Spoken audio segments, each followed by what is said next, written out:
ассалому алайкум ба тамоми бародарое ки мухлиси футбол ҳастанд. Мо за айни ҳол қарор дорем дар як наздики яке аз стадионҳои Лондон ба номи Вембли ҳаст, ки яке аз националности стадионҳо дар Англия мебошад ва хеле аз ҷои зебост ва беҳад мардумам бисёр, балечкам бисёр ва имрӯз футбол байни беҳтарин командаҳо мегзарад. Бибинед ки чӣ қадар мухлисошон бисёранд.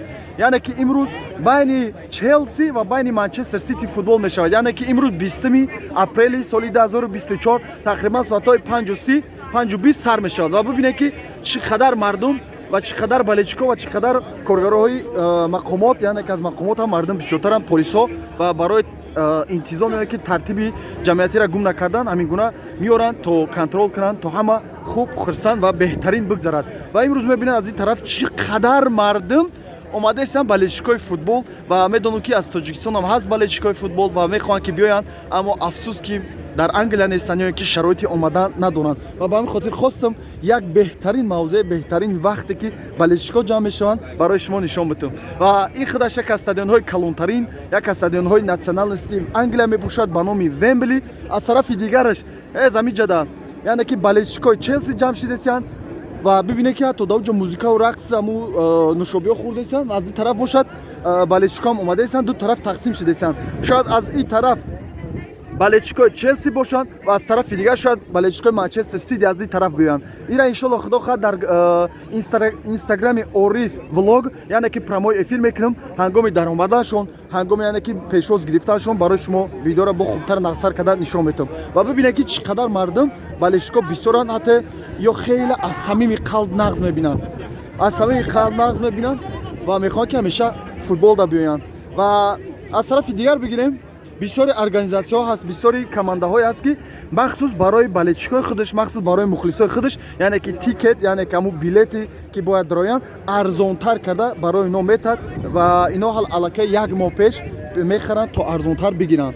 ва чӣ ки мебинем, хостам як гӯсу бурам нишон битам. уҷа дар ростига фақат ҳамун нӯшоба аст, рақсу бозӣ аст. худо хоҳад боз барои шумо ягон ҷои хубтар ва нақсаша нишон метавам.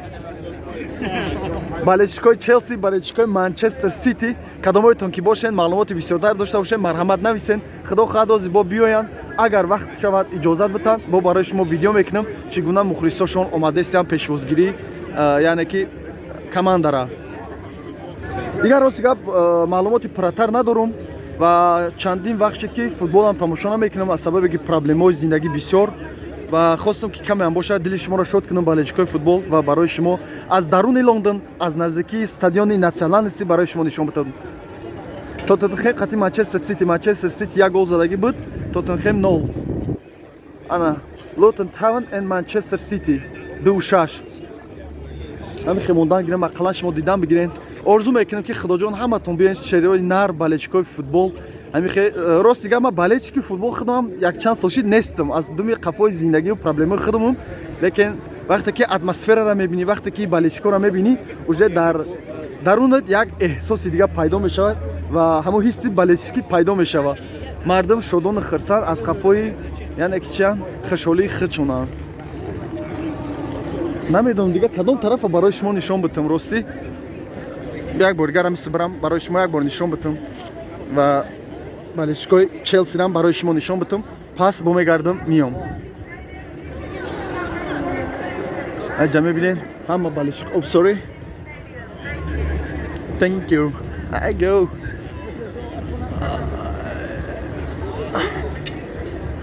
I go гуфтам ам чӣ байдум зад. дарс мехонем ку дар мактаб. I go to school. барои мардами Фаластин озодӣ мехоҳем. Аллоҳи меҳрибон кӯмак нашон, муҳтоҷ нашаванд ягон кас да. Thank you so much. озодӣ барои мардами Фаластин. Аллоҳи меҳрибон дар ҳар куҷое ки бошанд, мардум ҳамеша хушбахт бошанд, сарбаланд бошанд. ҳеҷ давлат ва ҳеҷ куҷо дар ҷанг намехоҳам худоҷон дар ягон ҷо ҷанг нашаванд. ҳамеша мардум сарбаланд бошанд. хеле азиқ мешам ва боз куҷоро барои шумо нишон битам бародарҷоно. аз ин тараф ана иҷада балечкои Челси ҳастанд ва барои шумо аз иҷа нишон метавам. иҷада Вембли Парк Болвард HA9. иҷада балечко омадастанд барои хӯрданшон, барои яъне ки вақтшона хуш гузаронданд то сар шидани футбол. Чӣ хеле ки медонем Балешко чунки иҷа Англия аст, чунки иҷа давлати озод аст, ба ҳамин хотир мардум пеш аз даромадан ба ҳамун яъне ки футбол дар иҷа аввал вақтшона хуш мекунанд, яъне ки рақси бозӣ мекунанд, нушобаҳо мехӯранд, баъдан баъд барои футбола пешвоз гирифтан медароянд. Мана ва чӣ хеле ки мебинем мана Челси. ба ёдтон боша, агар мо ҳатто стадиони Челси ҳам рафта будем ва барои шумо нишон дода будем чӣ гуна буд стадиони Челси. Ва ина бибинем. Иҷа кадоме ки билет дошта боша, аз иҷа мегира медроя, мана бибинед иҷа билетошона дида раҳшон метиҳанд.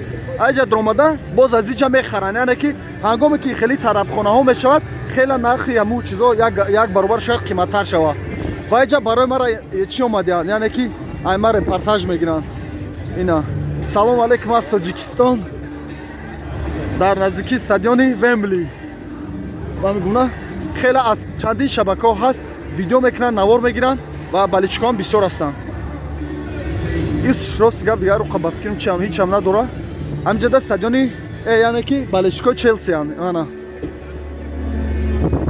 агар наворум безе боша, ягон ҷош хатогӣ боша, бахшиш зиёд, чунки шароити ма да ҳамин қадар мераса ва барои шумо хостам нишон битам то ченин шароит буданд. Ҳозир худо хоҳад бо баличкошон биёянд, иҷозат диҳанд, агар боз барои шумо хубтара нақсар када боз нишон метем.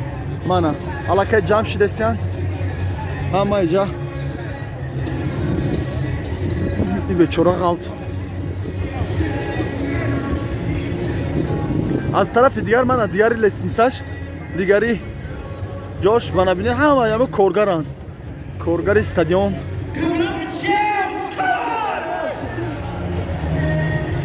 Иҷа ҷои айскрим.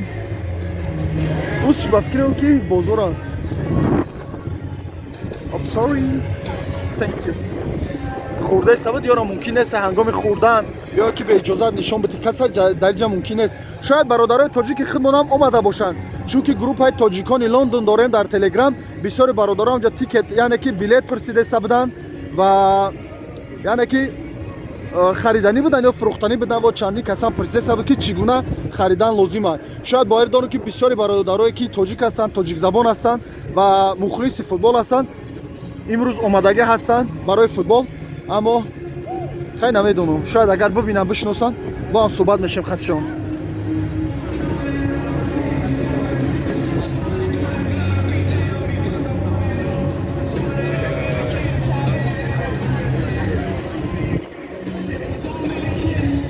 Мана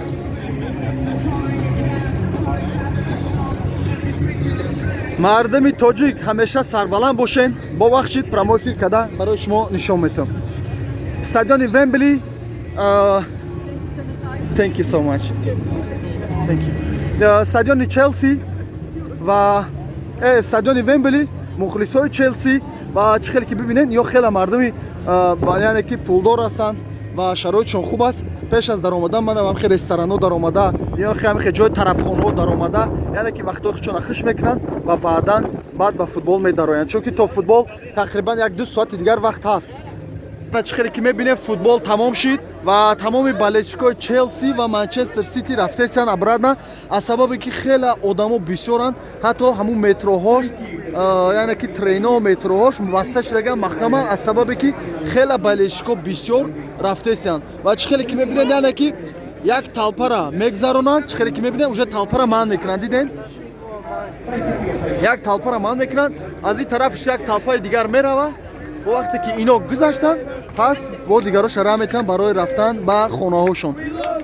Мана имрӯз футбол буд байни дастаҳои Челси ва Манчестер Сити дар стадиони Вембли дар Лондон.